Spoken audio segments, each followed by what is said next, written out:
നമ്മുടെ എല്ലാം മുൻധാരണകളെ പൊളിച്ചുകൊണ്ട് മാത്രമേ നമുക്ക് ഒരു നവകേരളത്തിലേക്ക് നീങ്ങാൻ പറ്റൂ. പാലം ഉണ്ടായാലൊന്നും നവകേരളാവൂല, പാലം ഉണ്ടായാലും നവകേരളാവൂല, കേരളയിൽ വന്നാലും നവകേരളാവൂല. അതെല്ലാം ഇതിന്റെ ഭാഗമായിട്ട് നടക്കും. ആരൊക്കെ എതിർത്താലും ഇതൊക്കെ നടന്നുകൊള്ളും. ആരൊക്കെ എതിർത്താലും ഏതൊക്കെ രീതിയിൽ തടസ്സപ്പെടുത്താൻ ശ്രമിച്ചാലും നമ്മുടെ നാട്ടിൽ നാഷണൽ ഹൈവേ വരും, ഒരു സംശയവും വേണ്ട. കാരണം നാഷണൽ ഹൈവേ കൊണ്ട് ഉപകാരം കിട്ടുന്ന ആളുകൾ സ്വാഭാവികമായിട്ടും അതിന് പിറകിൽ ഉണ്ടാവും, അത് നടക്കും. വിമാനത്താവളങ്ങളും വരും, ആരെതിർത്താലും വരും. വലിയ റെയിൽ പദ്ധതികൾ പോലുള്ള എല്ലാ സൗകര്യങ്ങളും വരും. ഒന്നുകിൽ ഭരിക്കുന്നവരുടെ താല്പര്യം, അല്ലെങ്കിൽ ഇപ്പുറത്തിരിക്കുന്നവരുടെ സമ്മർദ്ദം, അതിനെല്ലാം അപ്പുറത്ത് സമൂഹത്തിന്റെ പൊതുധാരയിൽ നിന്നുള്ള സമ്മർദ്ദം, അതിനെല്ലാം ഉപരിയായി ഇതുകൊണ്ടെല്ലാം ഗുണം കിട്ടാൻ പോകുന്ന വലിയ സാമ്പത്തിക ശക്തികൾ എന്തായാലും ഉണ്ടാവുമല്ലോ. പാവപ്പെട്ടവന് മാത്രമായിട്ട് ഒരു സ്കീമും നടപ്പിലാക്കാൻ പറ്റൂല.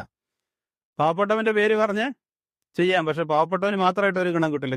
സ്വാഭാവികമായിട്ടും മൂലധന ശക്തികൾക്ക്, വൻ ബിസിനസ് സ്ഥാപനങ്ങൾക്കെല്ലാം ഇതിന്റെ ഗുണം കിട്ടും. അതുകൊണ്ട് ഇതൊന്നും നമുക്ക് തടഞ്ഞു നിർത്താൻ പറ്റില്ല. എന്നാൽ ഈ പുരോഗതിയെല്ലാം സംഭവിക്കുമ്പോൾ അതിന് സമാന്തരമായി നമ്മുടെ സമൂഹത്തെ സജ്ജരാക്കാനും അസമത്വങ്ങളില്ലാത്ത, വിവേചനമില്ലാത്ത, തുറന്ന കാഴ്ചപ്പാടുള്ള ഒരു സമൂഹമായിട്ട് നമ്മൾ നിർത്തും. എങ്കിൽ മാത്രമേ ഇത്തരം പുരോഗതി കൊണ്ട് ഗുണമുണ്ടാവൂ എന്നുള്ള. കേരളത്തിലുള്ളതിനേക്കാൾ വലിയ നാഷണൽ ഹൈവേ പല സംസ്ഥാനങ്ങളിലും ഉണ്ടല്ലോ. അവിടുത്തെ സാമൂഹിക അവസ്ഥ നമുക്കറിയാം. ഇവിടുത്തതിനേക്കാൾ വലിയ വിമാനത്താവളങ്ങളുള്ള സ്ഥലങ്ങളും ഉണ്ട്. അവിടെയെല്ലാം മനുഷ്യൻ ജീവിക്കുന്നത് എങ്ങനെയാണെന്ന് നമുക്ക് കൃത്യമായിട്ട് അറിയാം.